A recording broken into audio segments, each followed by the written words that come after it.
교리문답 82문, 83문입니다.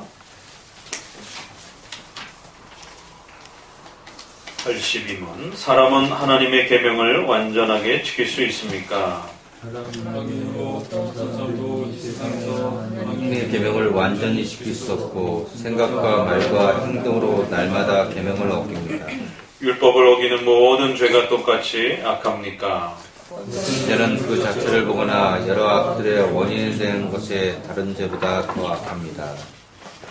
십계명을 이제 마치고 난 이후에 우리 개혁교회, 장로교회에 있어서는 이 십계명을 또 어떻게 사용하고 또 이 십계명을 어떤 식으로 또 적용하는지에 대해서 소개를 합니다. 사람은 하나님의 계명을 완전하게 지킬 수 있는가? 왜 이 율법에 대한 바른 이해가 필요한가 하면 오늘 우리 시대는 율법과 복음을 지나치게 대립적으로 그렇게 강조하는 그러한 풍토가 있습니다. 이 율법과 복음을 대립적으로 서로 지나치게 그렇게 한쪽을 선택하면 한쪽을 버려야 되는 그러한 극단적인 대립으로 볼 것인가? 그렇게 되면 신비주의와 기복주의에 빠지기 쉽습니다. 구약은 버리고 대체적으로 신약만 강조하면서 신약의 새로운 신앙의 형태만을 우선시하게 됩니다. 반대로 복음과 율법을 지나치게 하나로 보게 되면 구약에 있는 그 내용을 신약에도 여전히 그대로 적용하려고 하는 소위 말해서 율법주의적인 그런 형태가 팽배하기가 쉽습니다. 로마 카톨릭은 구약의 제사장의 이러한 제사의 흉내를 내기도 하고 구약의 많은 그러한 정치와 의식들을 현대에도 또 그대로 적용하려고 하는 율법주의적인 형식을 가지고 있다고 한다라면 오늘날도 많은 신비주의들은 구약에서 소개하는 여러 가지 또 신앙의 윤리와 또 규범들은 무시하고 그것은 율법이다라고 하는 비판을 제시하면서 복음만 강조하게 되는, 그래서 사랑이라고 하는 이제 이러한 것으로 모든 것을 통일시키려고 하는, 특별히 로마서 7장에 있는 말씀처럼 영은 살리는 것이요 문자는 죽이는 것이다라고 하는 율법의 그 문자가 인간의 죄를 정죄시키는 이 독특한 율법의 기능을 이해하지 못하고 율법 전체를 통틀어서 이제 율법의 문자는 죽이는 것이요, 그렇기 때문에 더 이상 필요 없는 것이요, 우리에게 있어서 영은 새로운 것이다 라고 하는 영적인 것을 복음을 통해서 소개되어지는 이러한 새로운 영적인 것이 오늘날 우리의 표준이다, 신앙의 표준이다 이러면서 구약을 버리는 이러한 극단적인 형태들이 지나치게 대립하든지 지나치게 하나로 보든지 이런 형태들이 2000년 교회 역사 속에 진행되어 왔던 것입니다. 그래서 그것을 다른 말로 구약을 버리면 무율법주의가 돼요. 구약을 지나치게 지키면 율법주의가 되는, 그래서 율법주의와 무율법주의의 이 양극단을 조심하셔야 됩니다. 그럼 우리 장로교에서는 어떻게 가르쳐 왔는가? 비록 율법의 의식법과 구약의 수많은 정치, 사회, 제도적인 법은 그리스도께서 오심으로 인하여 폐지되고 중단되었을지라도 그것들이 가르치는 도덕법적인 그러한 본질적 의미들은 신약과 연결돼서 여전히 구약의 도덕법의 내용들이 신약의 내용과 연결되어서 여전히 성도들의 삶의 규범이요 성화의 중요한 표준이 되어지는, 우리는 도덕법을 잘 구별해내서 그 도덕법을 오늘 우리 시대에도 예수 믿기 전에는 그 율법은 우리 인간을 정죄하는 기능이 있습니다. 죄인이라고 우리를 지적합니다. 그러나 예수 믿고 난 다음에는 성령의 도우심으로 이제 성화의 규범이 되어지는 도덕법을 우리의 삶의 규범으로 삼는, 율법은 이렇게 복음과 함께 가는, 복음은 반드시 율법의 정죄를 통해서 갈망하게 됩니다. 너는 죄인이다라고 하는 율법의 강력한 죄의 지적이 없으면 복음으로 나오지 않습니다. 그래서 율법은 복음으로 나아가게 하는 다리 역할을 하고 또 예수님을 믿게 함으로 또 성령의 충만케 하심으로 율법에서 요구하는 그 도덕법을 지킬 수 있도록 그렇게 복음은 또 율법으로 우리를 또 돌이킨다는 것입니다. 그래서 율법과 복음이 이렇게 각각의 역할과 책임과 또 의무가 다른 것이. 그래서 하나님은 율법과 복음을 동시적으로 하나님의 뜻을 이루어가는 중요한 그러한 도구로 사용하시는 것입니다. 그렇기 때문에 이제 우리가 십계명의 이런 내용들을 헤아리고 난 다음에 이 십계명을 율법의 핵심이요 또 요약으로 또 이렇게 이해하게 될 때, 그러면 이제 이러한 계명을 우리가 완전하게 지킬 수 있느냐 그랬을 때, 타락 이후로 그 어떤 사람도 이 계명을 완전하게 지킬 수 없고 끊임없이 범죄하고 계명을 어긴다라는 것이. 이것은 우리가 예수님을 믿고 난 이후에도 여전히 이 십계명을 대표로 하는 이런 율법의 전체를 완벽하게 지킬 수 있는 자는 없는 것입니다. 다만 성령의 도우심으로 인하여 예수 그리스도의 은혜로 인해서 성도들의 이제 이러한 새로운 율법에 대한 적용과 실천들은 하나님께서 긍휼히 여겨주시고 받아주시는 차원으로서 성도들의 이러한 또 계명에 대한 실천들을 복주시는 것입니다. 83. 율법을 어기는 모든 죄가 똑같이 약합니까? 그럴 때 이제 우리가 이 십계명의 총체적인 성격들을 들여다보면 그 십계명의 어떤 부분은 좀 더 비중적인 면에 있어서 큰 비중을 차지하기도 하고, 또 어떤 부분은 좀 더 약한 그런 비중을 차지하기도 한다라고 말합니다. 그래서 죄는 반드시 그 자체로 보거나 또 여러 악들을 일으키는 그런 원인의 역할을 하게 될 때에 반드시 그 죄의 차이가 있다는 것입니다. 율법에 대한 이 올바른 이해를 갖지 못하게 되면 한국의 구원파가 무엇이 문제가 됩니까? 예수님 믿고 난 다음에 성도들은 죄를 짓지 않는다라는 것입니다. 그래서 아주 극단적인 그러한 윤리를 치닫습니다. 또 한쪽에서는 지나치게 성도들을 죄인 취급하는 또 이러한 모습이 있습니다. 예수 믿기 전에는 분명히 우리의 모든 삶이 지옥에 갈 만한 그러한 죄가 됩니다. 그러나 예수님 믿고 나서는 성도들은 그 죄의 율법의 정죄로부터 해방되었다는 것입니다. 다만 성화에 있어서 때로는 연약하기도 하고 부족하기도 해서 십계명의 이러한 부분들을 잘 성취하기도 하지만 또 때로는 부족하게 지켜가기도 한다는 것입니다. 이런 성화에 있어서는 그 죄의 그 크고 또 비중이 낮은 그러한 성격에 따라서, 또 우리 성도들의 신앙의 충만함과 부족함에 따라서 때로는 더 잘 지키기도 하고 때로는 더 부족하게 지키기도 하고, 그 죄에는 분명히 경중의 차이가 있다는 것입니다. 불신자에게 있어서는 그 죄의 크고 깊음이 또 낮음이 별 차이가 없습니다. 아무리 작은 죄라 할지라도 어떤 죄를 범한 그 죄 때문에 모든 불신자들은 지옥에 가게 됩니다.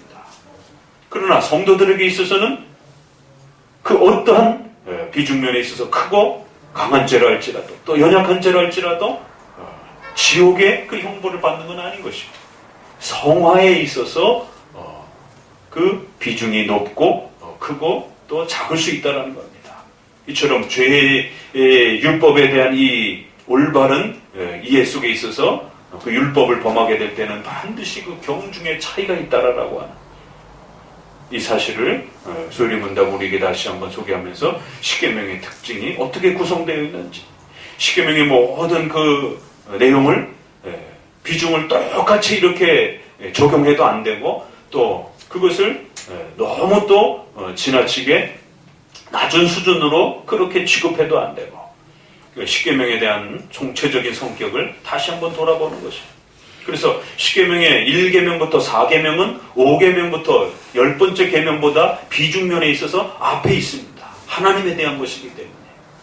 그래서 이 4계명까지를 범죄하는 부분들은 뒷부분의 윤리적 범죄를 하는 것보다 훨씬 더 큰 책망을 받을 수 있고 죄의 깊이와 비중이 훨씬 강합니다. 그러니까 십계명을 우리가 어떻게 이해하고 이제 어떻게 사용하는가에 대한 그 율법에 대한 또 보조적이고 좀 더 세부적인 이해를 돕는 것입니다. 또 5계명부터 10계명까지도 역시 똑같은 기독교 윤리에 대한 우리 생활에 대한 부분이지만 5계명, 6계명은 훨씬 더 큰 비중을 가지고 있는 것입니다. 질서에 대한, 창조 질서에 대한 5계명. 내 부모를 공경하라, 살인하지 말라, 간음하지 말라. 이 5, 6, 7은 반드시 뒷부분보다 일반적인 거짓말과 탐욕의 이러한 죄보다 앞에 있는 이러한 인간의 생존과 관련되어 있는 이러한 가르침은 훨씬 더 그 자체로 보거나 비중이 훨씬 더 크고, 또 그것이 파괴되었을 때 다른 죄까지 폭발시키는, 영향력을 끼치는 그런 면에 있어서 훨씬 더 큰 비중을 갖게 된다는 것입니다. 그래서 여러분들이 십계명을 이해할 때에 이렇게 단편적으로 십계명을 들여다보는 것이 아니라 십계명의 이런 아주 깊고 세부적인 이러한 특성들을 잘 이해해서 십계명을 단지 문자적으로만 접근하는 것이 아니라 십계명의 그 의도와 뜻을 잘 헤아리면서, 특별히 우리가 이 십계명을 완벽하게 지킬 수 없을지라도 성도들에게 있어서는 이 십계명은 성화의 규범으로서 또 하나님의 뜻을 배워가고, 또 우리 성도들에게 하나님 안에서 은혜의 상급을 누리게 되는 또 중요한 또 수단이 된다라고도 말을 합니다. 그래서 이 십계명의 특성들을 우리가 잘 이해함으로 인해서, 만약에 둘 중에 어느 것을 선택해야 된다라면 좀 더 비중이 낮은 부분을 또 우리가 선택할 수도 있고, 그것을 뒤로 하면서 더 큰 비중에 있는 부분들을 조심하도록, 모든 십계명을 조심해야 되지만, 또 만약에 어쩔 수 없이 선택해야 된다라면 큰 죄의 비중을 끼치는 부분들을 더욱 조심하고, 좀 더 차선책, 어쩔 수 없이 선택해야 되는 그런 차선책의 그런 또 악함을 어쩔 수 없이 선택해야 되는, 사람을 죽이는 것보다는 거짓말하는 것이 훨씬 더 그 죄의 비중을 줄이는 것입니다. 이러한 십계명에 대한 총체적 이해가 없을 때는 십계명을 잘못 적용하게 되면, 지나치게 적용하게 되면 율법주의에 빠지게 됩니다. 십계명을 너무 아무렇지 않게 적용하게 되면 자기가 모든 윤리의 규범이 되어지는 신비주의가 되어버립니다. 이처럼 십계명이라고 하는 것은 종합적이고, 그 십계명의 비중과 성격이 가지고 있는 이런 형식들을 골고루 잘 이해하면서 율법에 대한 바른 또 형식과 특징을 잘 배워가야 된다라고 말합니다. 그래서 우리가 통상적으로 율법은 3가지 형식으로 기록되어 있다 이렇게 말합니다. 구약의 성전 제사와 관련되어 있는 의식법, 그 다음에 구약은 이스라엘 백성들이 하나의 교회요, 하나의 민족이요, 국가로 형성되어 있기 때문에 사회적이고 정치적인 성격의 율법. 간음죄를 범하면 돌로 때려 죽이는 것입니다. 오늘날은 실천할 수 없는 규범이에요. 그러나 구약에는 그 사회를 유지하기 위한 중요한 형벌적 정치 규범이었다는 것입니다. 제사법과 정치법이 형식을 갖추고, 그럼에도 그 안에 도덕법적인 영원히 지켜야 되는 성격이 있는 것입니다. 그래서 율법을 하나님이 우리에게 주실 때는 형식을 3가지 형태로 그렇게 기록해 주신 것입니다. 또 그 율법을 대표하는 십계명을 가지고 오늘 우리 시대에 율법을 사용할 때는 반드시 정죄하는, 예수 믿지 아니하면 모두가 지옥 간다라고 하는 정죄의 기능이 있습니다. 십계명의 1계명, 하나님 외에 다른 신을 섬기지 말라. 하나님을 섬기지 않는 모든 자들에 대해서 정죄하는 것이에요. 그래서 십계명은 이렇게 정죄의 기능도 있는 것입니다. 믿지 않는 자들에게는 십계명은 정죄의 무서운 심판의 그러한 기능을 가진 것입니다. 그래서 우리가 이것을 정죄적 기능, 종교적 기능이라고 말합니다. 두 번째, 십계명의 이러한 기본 내용들은 불신자들의 양심에도 있는 것입니다. 하나님은 죄를 짓지 못하도록, 죄가 더 퍼져나가지 못하도록 인간의 마음속에 하나님의 형상이라고 하는 인격적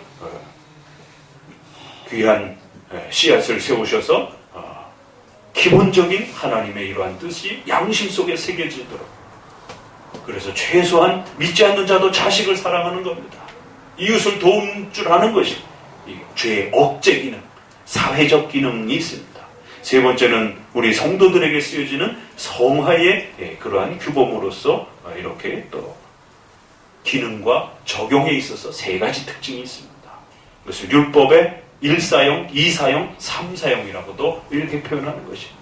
이처럼 우리 장로교가 이 율법의 기록적 특징을 이해하는 세 가지 형태, 또 적용할 때 또 이해하는 세 가지 형태를 이렇게 잘 이해해야 되는 겁니다. 그래야 로마서에 왜 율법이 쓸데없고 폐했다라고 말하는지, 중단됐다라고 말하는 건지, 무익하다라고 말하는 건지, 그건 정죄의 기능일 때 그런 것이에요, 크리스천들에게.